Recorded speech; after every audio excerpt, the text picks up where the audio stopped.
The movie kicks off in Afghanistan, where we see a man named Amir calmly sipping coffee near a bustling marketplace. After finishing his drink, he makes his way back home, which isn't far from the market. Once he gets there, he heads straight to the backyard, a space usually reserved for his dogs. But instead of tending to animals, he orders his men to open up the cages. To our shock, it turns out the cages are holding several American soldiers who've been taken captive. That's when it becomes clear, Amir is no ordinary man. He's a feared terrorist leader in the region. That day, Amir declares that one of the prisoners must be executed. Apparently, he carries out this brutal ritual once a month, selecting a US soldier to be killed. His men drag the captives to the marketplace, where these public executions usually take place. This time, the target is Captain Susan from the US Army. The method of execution? Stoning. Amir hands a rock to one of the other prisoners and orders him to join in. When the soldier refuses, Amir cruelly shoots a civilian bystander as a warning. With no other choice, the soldier gives in and starts throwing stones at Susan.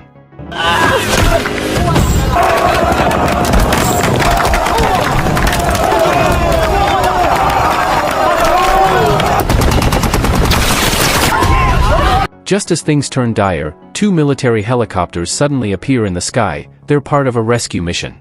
In the chaos that follows, Susan is successfully extracted by the rescue team, but the other soldiers remain trapped in a firefight with Amir's men.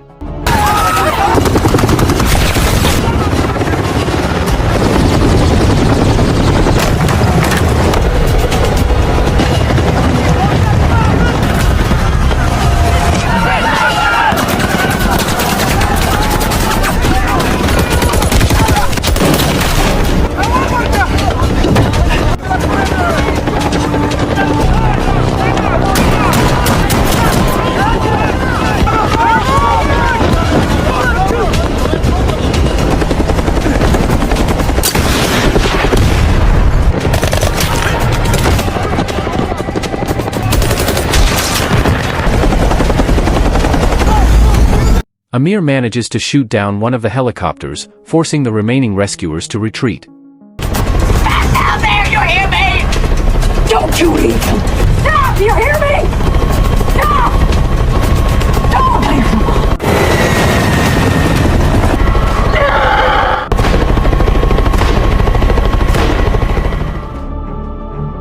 him! Months later, we see Susan back in the military, having returned to active duty. She's shown talking with a high-ranking officer, who reminds her that she's still on leave and isn't required to take on any missions. But Susan's not the type to sit idly at home. Determined to stay sharp, she spends her time training and keeping herself physically fit at a military camp. The story then shifts to an international school in Pakistan. In the bathroom, a group of students is secretly smoking, including a girl named Badia, the daughter of Pakistan's Minister of Education. While they're chatting, the sudden sound of gunfire rings out from the school's front gate. Taliban. A terrorist group storms in, forcing all the students into waiting vehicles. And once again, we find out that the man leading the attack is none other than Amir.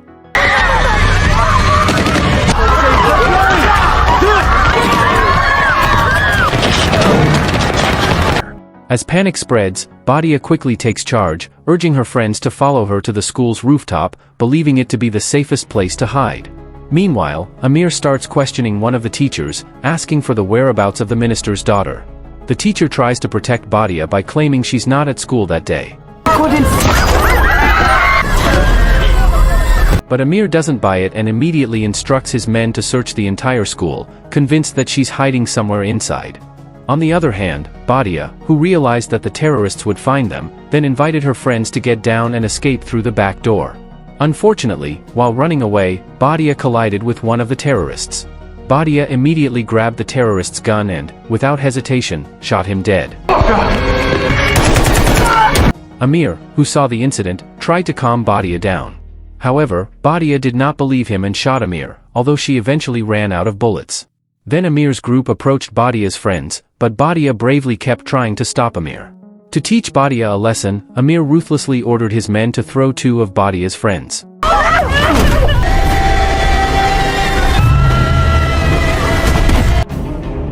Long story short, Badia and some of her friends were locked up in a special place in Afghanistan. The reason they were locked up was because Badia was the daughter of the Minister of Education, while her friends were the children of other officials. On the other hand, Badia's mother, who is the Minister of Education, saw the news about Amir's video, which spread widely. In the video, Amir asks for a ransom of $10 million from each family of government official students. Meanwhile, at the American military camp, Susan is seen training with extraordinary fighting skills until she can defeat her training partner.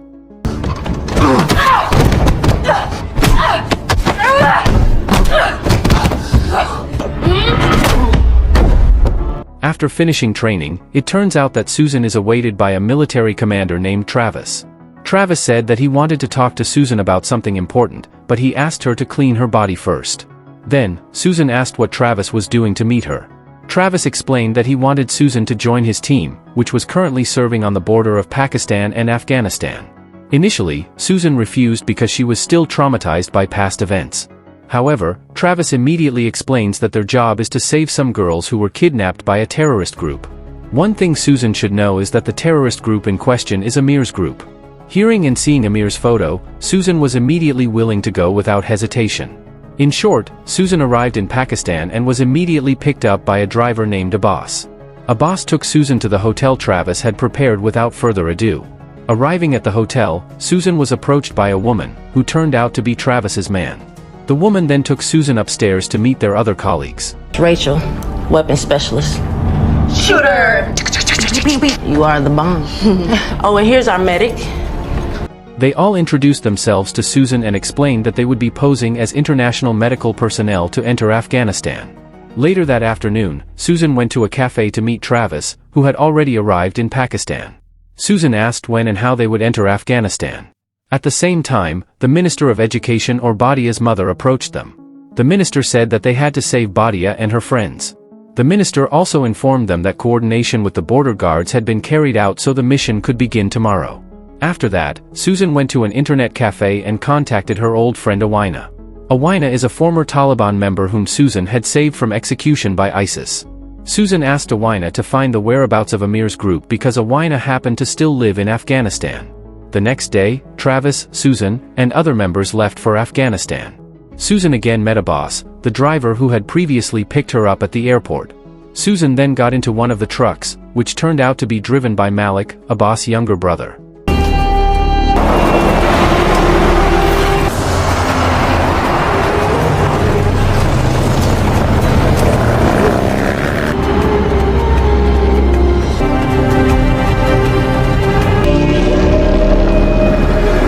A few hours later, they arrived at the border, but Afghan soldiers stopped their car. Abbas, acting as the driver, explained that they were carrying medicines. However, the Afghan soldiers didn't believe him and immediately checked the truck. Suddenly, Travis, Susan, and the others panicked because if their weapons were found, they would be executed immediately. Luckily, a major came and stopped the check. Apparently, this major is the right hand of the Minister of Education, who is in charge of the border. The scene moves to Amir's headquarters. He is seen calling one of the hostage students to talk. Here, Amir asks if the student wants to be released. The student immediately says yes, and Amir explains that she only needs to deliver a letter to the police, and after that, she will be free forever. At the same time, Travis, Susan, and their team arrive at the international medical camp to donate the medicines they have brought. They then stay at an inn to strategize. While at the inn, Susan secretly disguises herself as a civilian and goes somewhere. Arriving at her destination, she meets Awaina, her old friend who lives in Afghanistan. Susan asks about the location of Amir's group. Awaina informs her that she has just found the location of Amir's armory. On the other hand, one of Amir's men brought the student to the police station. Immediately, the student handed a letter to the police. However, when the letter was read, there was suddenly a huge explosion that devoured the entire police station. I was told to give you this. Betraying your faith and your... The huge explosion surprised Travis and his men. They assumed that the explosion must have come from ISIS. A few minutes later, Susan arrived at the inn and gave information about Amir's armory. Therefore, they agreed to attack the armory. The evening showed Susan and all her members preparing to attack the armory.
However, when Susan and her members were about to escape, an enemy soldier managed to knock out one of Susan's members.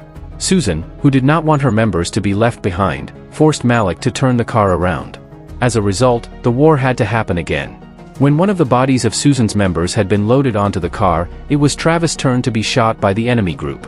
After that, they immediately got into the car and fled the place. The next morning, the scene moves to the minister's right hand, the major in charge of the border. Apparently, Susan and her group came there so that they could bury Travis and one member who died last night. After that, they took turns digging the ground. Susan even continued to dig unconsciously until finally, her friends woke her up and invited her to go up. A few hours later, while Susan was pensive, she heard a voice from the center room. When she looked, it turned out that the Minister of Education was talking with some of Susan's members. The minister explained that he had come to Afghanistan only to give a $10 million ransom to ransom Badia. However, when the money was checked, it turned out to be fake. The minister explained that Amir's group was uneducated and could not distinguish between real and fake money. After that, the minister said goodbye and hoped that Susan's group could save the hostages, including her daughter. On the other hand, Badia is called to Amir's room. Here, Amir says that Badia is the bravest woman he has ever met. Badia is also not afraid of Amir's group, even though she is being held hostage. Then, Amir explains that he wants to marry Badia. Amir says great and brave children come from brave fathers and mothers. Amir said that if Badia refused, he would immediately finish all her friends. The scene returns to Susan and her members, who are panicking because an unfamiliar car is approaching them. But apparently, the car belonged to Awina, who Susan had asked to come to her. Inside the house, Awina explains that Amir's group wants a religious leader who is usually called Sheik. And now, the Sheik is in the hands of another terrorist group. If they can bring the Sheik, then Amir will grant their request. In the end, Susan and the others agreed to snatch the Sheik from the hands of another terrorist group. Then, Susan wanted to borrow Awina's mobile phone, but unfortunately, Awina did not bring her mobile phone because she was afraid of being tracked. In the afternoon, the Sheik was seen to be taken to another place using a security car. But at the same time, not far from that place, two of Susan's members were monitoring them using a drone. After finding out where the Sheik was being taken, the two Susan members immediately went to intercept them. In a short time, the two Susan members arrived at the ideal location to attack.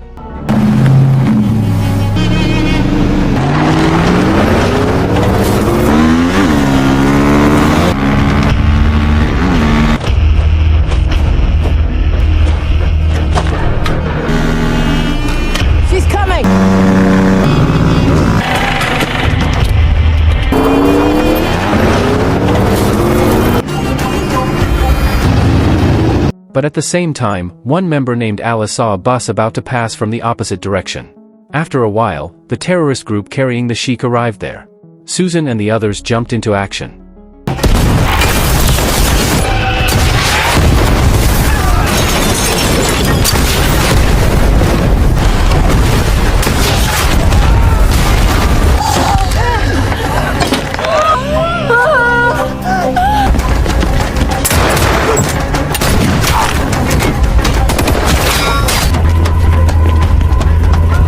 Quickly, they opened the car and took the Sheik away from the place. Unfortunately, several enemy cars attacked just as they were about to leave. Susan and one of her members tried to release Alice, whose leg was stuck on the bus, but the result was unsuccessful.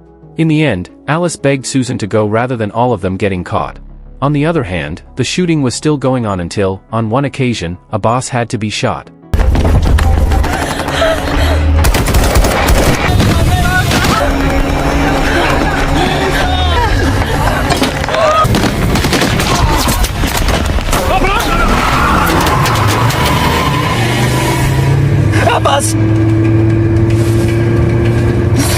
Long story short, Abbas was buried. Malik, his younger brother, was deeply missing Abbas. Susan then approached Malik and continued to try to strengthen him. After that, all of Susan's members gathered because it was being broadcast on TV that Alice had been arrested. However, cruelly, they mercilessly killed Alice. Susan, who could not contain her anger, immediately went to the next room to approach the Sheik. However, Susan was surprised to see Awina contacting someone. As a result, Susan realized that Awina was a traitor because previously, she claimed not to bring a cell phone. After Awina fainted, her mobile phone was checked. Apparently, Awina had contacted Amir's group to come to their location. Susan, who realized Amir's group would arrive soon, asked her members to put the bag of money in that place and let Amir's group take Awaina and Sheik. Soon, the Amir's group arrived, and it appeared that Awaina had just regained consciousness. They decided to leave because the $10 million and the Sheik they wanted were already in their hands. On the other hand, Susan and her members apparently hid while monitoring Amir's group remotely. Susan then told her members to track Susan's mobile phone, which was in the bag containing the money. With that, they can track the whereabouts of Amir's headquarters. A few hours later, Amir's group arrived at the underground base. They then took the Sheik to a room and asked him to clean up. Apparently, the Sheik will be asked to marry Amir to Badia. However, before that, the Sheik asked who Amir was because he didn't know him yet. Amir explained that his parents knew the Sheik, but he had never met him. At the same time, Susan and her men were already outside Amir's headquarters. Secretly, they approached until they managed to eliminate one of Amir's men on guard.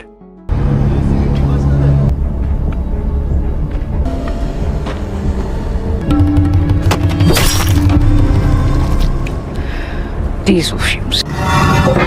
After that, Susan found a hole that led underground, so they decided to enter through the hole. Once inside, Susan and the others went undercover to look for the hostages and memorize the place's layout. On one occasion, Susan managed to find the hostages who were being locked up. Susan and her members then regrouped to give each other information about what was inside Amir's headquarters. However, they have not managed to find Badia's whereabouts. Susan then ordered her members to install bombs in every corner while she searched for Badia's whereabouts. Susan also gave the reinforcements coordinates so that they could arrive within an hour. On the other hand, it turns out that Badia is ready to get married to Amir. Of course, Badia did it so that her friends would not be killed. The Sheik, who will marry Amir, is only asked to say one sentence: "You are officially married." Hearing this, the Sheik explains that this is not the teaching of their religion. Amir emphatically states that he is not a Muslim because he thinks terrorists don't believe in God and religion is just a cover. Upon hearing this, the Sheik realized that Amir was a terrorist. After the Sheik marries the two of them according to Amir's wishes, Amir suddenly kills the Sheik. It turns out that Amir really hates religious leaders, who he considers cowards because they always want peace. On the other hand, Susan and her members are installing several bombs. Shortly thereafter, Amir's right-hand man came and told them they were carrying fake money. Not only that, he also found a GPS-enabled mobile phone in the bag. Amir, knowing this, immediately accuses Awaina of being a traitor who deliberately set Amir up. Awaina, who basically knew nothing, was immediately killed without being able to explain anything. Then, all the women gathered to look for Susan's members. Until one of Susan's members opened her veil. Get out!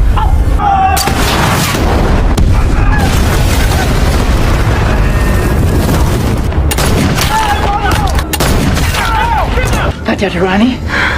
Yes.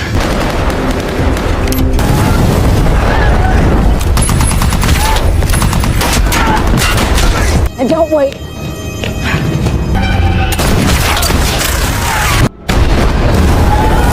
On the floor! On the floor! They're on the floor! Susan quickly rescued the hostages and met Badia. Then, Susan told Badia and the others to leave through the lift while she looked for Amir. On one occasion, Susan finally confronts Amir. Here, Amir is very surprised because he is fighting Susan, the person who failed to be executed at the beginning of the film. After a long duel, Susan finally manages to finish Amir off.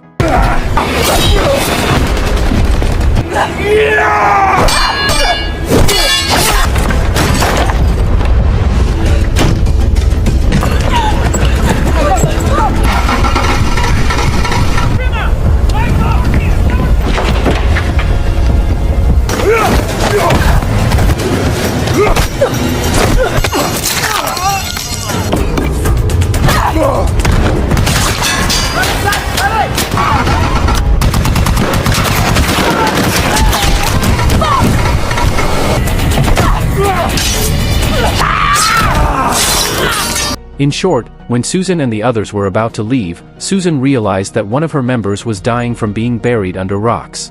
Susan tried to save the member, but the member asked Susan to leave immediately before the bomb destroyed the whole place. As a result, Susan and the others were forced to go out with the hostages they had managed to save.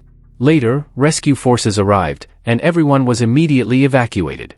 When Susan told Malik to get into the helicopter, Malik asked if Susan would also come. Susan replied that she would save one member they had left behind, so Malik decided to come with Susan. Before re-entering Amir's headquarters, Malik played his favorite rock music.